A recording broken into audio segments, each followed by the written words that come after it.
Morning, kiddos. It's Monday, and I hope that you had a great weekend with your families. Today and tomorrow are our very last 2 days of school. I told your parents this morning over Dojo, but tomorrow morning between about 9 a.m. and 12 p.m., which is lunchtime, I'm going to be coming by each of your houses to deliver your end of the year gifts. So if you're not home during that time, that's perfectly okay. Your gift will be nice and safe until you get home. But if you are at home, I would love to see you, and if it's okay with your parents, give you a pound or a high five or maybe even a hug. And I'll be wearing a face mask, and so we'll be all safe, don't worry. But this morning we're going to jump right in. We only have 2 chapters left of Hotel for Dogs, one today and one tomorrow. So we're going to jump right in. This is chapter 14. Thanksgiving Day passed quickly. It was a strange, still sort of day, with the sky clear and blue and the cold of almost winter settled over everything. Debbie left for home soon after breakfast in order to share the holiday with her own family. The Walkers and Aunt Alice went to church and came home for the traditional turkey dinner.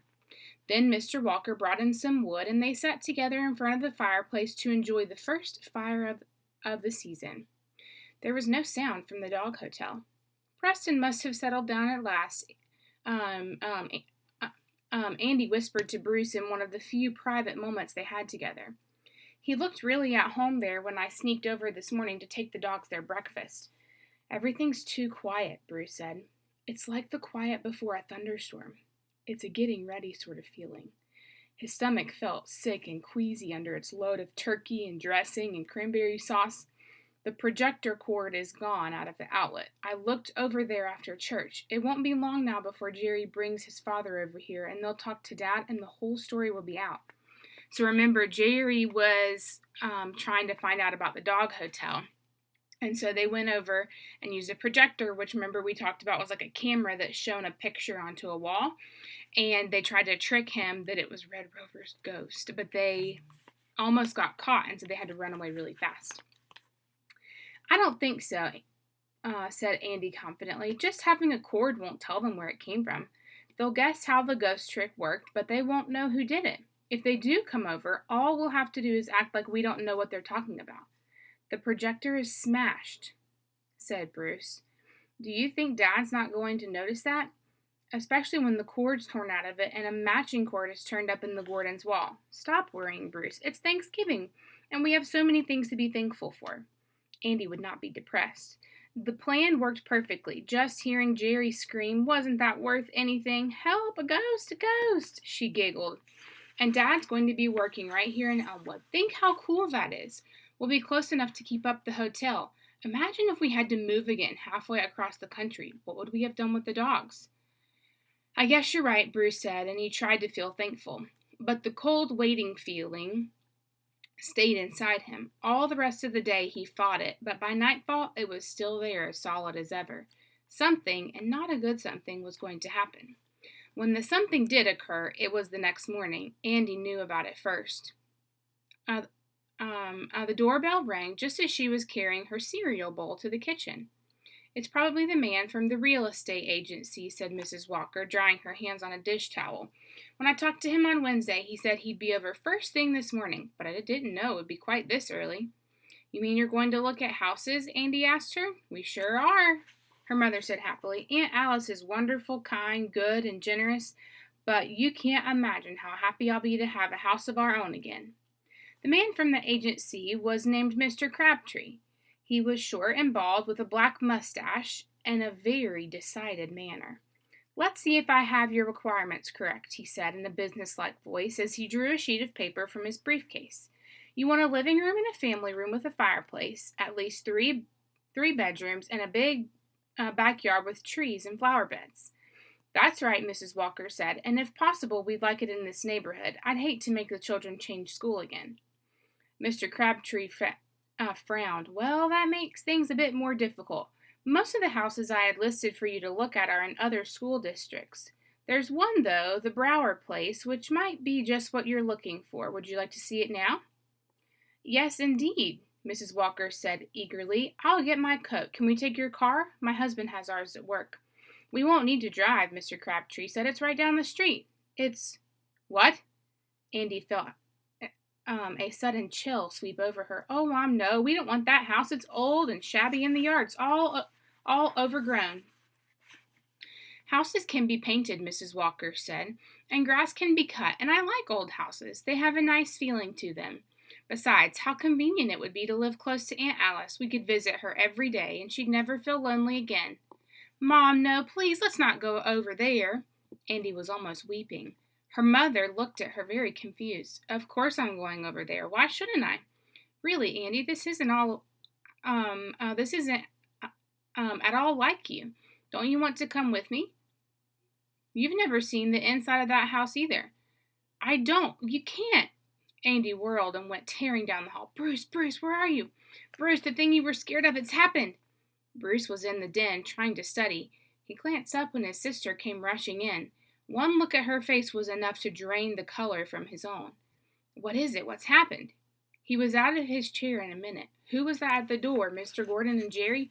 "No, worse. Much worse." Andi could hardly get the words out. "A real estate agent's here, and he's taking Mom to look at houses, and the first house they're going to see is our house, the dog's house, the hotel."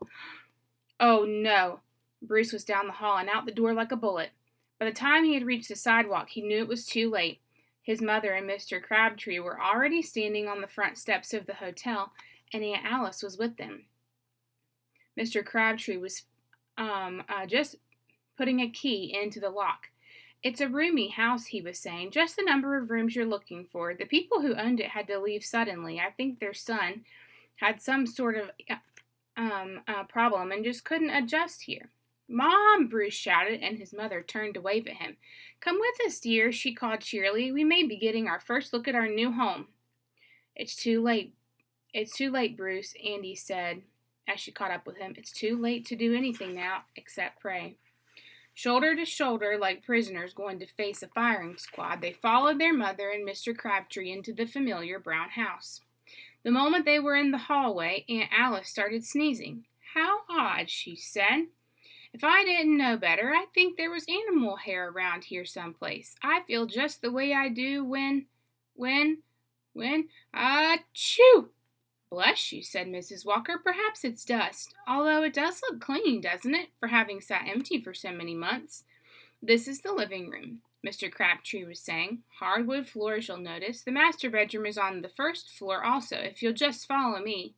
With quick steps, he led the way down the hall toward the pink bedroom. "I can't watch," Andi breathed. "Oh, Bruce, I just can't." She shut her eyes tightly. A shriek split the air. "There's something in there!" Aunt Alice screamed. It's achoo! It's a dog!" "It's two dogs!" Mrs. Walker cried as Friday and McTavish shot past her and came racing down the hall to Bruce and Andi. "How incredible! How could they have gotten in here?" Mr. Crabtree blinked his eyes in amazement. "It seems impossible." From the floor above them, a deep voice broke into a howl. It rose higher and higher in a mournful beagle wail. "That's the sound we heard the other day," Mrs. Walker exclaimed. "It's coming from upstairs." She started briskly down the hall. Wait, Mrs. Walker, don't go up there alone." Mr. Crabtree came hurrying after her. "Let me go first. It might be something dangerous." Pressing his way past her, he started up the stairway. Andi choked back a sob. "They're going to find Preston and Tiffany's pups." Bruce's face was strained and white, "But they haven't found Red yet. I'm going back to the family room and see if I can get him out through the window. I'll hide him somewhere, even if I have to run away with him. They can't find him and give him back to Jerry. They just can't." Turning quickly, he ran down the hall toward the back of the house. At that moment, another scream broke forth from Aunt Alice. Preston, followed by the 5 joyful Bulldales, came tearing down the stairs to greet their company. "Dear heavens!" Mrs. Walker gasped, clutching at the railing to keep from being knocked over as the string of dogs shot past her. "Why, it's like a zoo!" "Believe me, Mrs. Walker," Mr. Crabtree appeared at the top of the stairs. His mustache was twitching nervously. "I had no idea. I still have no idea. This has never happened before. Never at any house on our list." "Achoo! Achoo! Achoo!" Aunt Alice leaned weakly against the wall, helpless with sneezing. Her eyes were watering so hard that great tears rolled down her cheeks. You poor dear. Mrs. Walker rushed over to put an arm around the lady. Here, let me help you. Andi, come take her other arm. We have to get her outside. Here, Aunt Alice, lean on me. A little frightened by the violence of her aunt's attack of sneezes, Andi helped to steer the wheezing woman down the hall to the front door. She really is allergic, she thought. She wasn't just making it up. No wonder she didn't want BB to stay with us. They stepped through the doorway into the fresh, chill air, and Aunt Alice drew a shaky breath and wiped at her teary eyes. That was dreadful, she gasped. Just dreadful. All those animals. How did they get in there? I don't know, dear, Mrs. Walker said. Mr. Crabtree will find out, I'm sure. Indeed I will, Mr. Crabtree told them. Not only his mustache, but his whole face was twitching with anger. He pulled his cell phone out of his pocket. I'll call the pound. They'll send a truck over for those beasts. You can't do that, Andi burst out. You can't let them be dragged off. They're nice dogs. They couldn't help being where they were and having Aunt Alice allergic to them. Of course they couldn't help it, Mrs. Walker said. Nobody's blaming the poor animals. They have no homes and nobody to take care of them. I'm sure they were eager for any shelter they could find. But they do have a home. They are taken care of, Andi cried. Delaney owns Preston, and I own Friday, and Tim sort of owns McTavish now that he's gotten used to him. Tiffany owns the Bulldales, and Bruce... She stopped herself before she got to Bruce. There are dogs, all of them. They can't be taken off to the pound. You and Bruce and Tim? Mrs. Walker repeated in confusion. And Debbie, too. She's a partner. Andi was really crying now. What is it that exactly that you're trying to tell me? Her mother's voice was low. I want the truth, not one of your stories. Are you children responsible for this? Have you been keeping 8 dogs here in this house?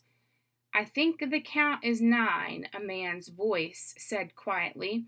Look who I found headed down the street as I was on my way home to lunch. Blinking back her tears, Andi saw Mr. Gordon coming toward them along the sidewalk, and Bruce and Red Rover were with them. Oh my goodness. I bet they're going to get in so much trouble. I hope that all the dogs are okay, though. All right, guys, we have 11 pages left, and we'll read the very last chapter tomorrow. I love you guys, and I'll hopefully get to see you tomorrow morning when I come to drop off your gifts. If not, then tomorrow night during our very last class Zoom call. Have a great day, and let me know if you need anything.